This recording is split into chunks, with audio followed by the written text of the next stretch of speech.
তো hello guys, দেখতে পাচ্ছেন একটা ছোট্ট একটা ব্লগ নিয়ে এসলাম তোমাদের জানতে। তো একটা পাগল খাড়িয়ে আছে, তো আমি বিস্কুট দিচ্ছি, তো নেবে না। তো ওদিকে দোকানের দিকে ইশারা করছে না, তো আমি ভালকে পুছ করলাম কী নিবি। তো বলে আমি চা খাবো। তো আমি ফাইনালি চা নিতে গেলাম। তো আমি বেড়াতে গেছিলাম এদিকে, মনে করি ভাটায় থাকি, তো ভাটায় কাছ থেকে গেছিলাম। তো তা দেখি ওই লোকটা এরকম খাড়িয়ে আছে, অসহায় লোক। তো দেখো জুতাও নাই, একটু সাপোর্ট করবেন, ভালোবাসা দেবেন। তো এইরকম লোকের পাশে আমি দাঁড়াতে পারি। তো ভাইটা বলছে আমি নেবো না, আমি চা খাবো। তা ভাই বলে আমি তোর জন্য চা নিয়ে যাচ্ছি, দাঁড়া না।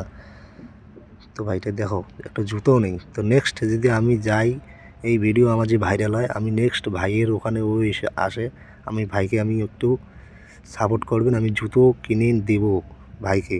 যে নেক্সট আমি দেখা পাই যে আমি ভাইয়েরকে জুতো কিনে দেবো। তো আমি জানি ওখানেই থাকে। তো আমি নেক্সটে যদি এই ভিডিও যে ভাইরাল হয়, আমি নেক্সটে দেবো ভাইকে একটা জুতা দেবো। দেখো এই একটা অসহায় লোক ঠান্ডার মধ্যে, আমি ভাড়াতেই বেড়াতে গেছিলাম, তো ভাইকে দেখে এইরকম পরিস্থিতি। তো ভাইটা আচ্ছা, আমি তো চা নিয়ে এসেছি, তো এখন যাচ্ছি। তো দেখো ফাইনালি আমি চা নিয়ে আসলাম। তো ভাইটা খুব খুশি হলো, তো বিস্কুট নেবে না, তো আমি করে সকালে খাস। তো ভাইটা বললো বলে এই যে ভিডিওটা যদি ভালো লাগে তো লাইক কমেন্ট সাপোর্ট করবেন। এইরকম লোকের পাশে যে আমি দাঁড়াতে পারি, আশীর্বাদ করবেন। ভালো থাকবেন, টাটা, বাই বাই।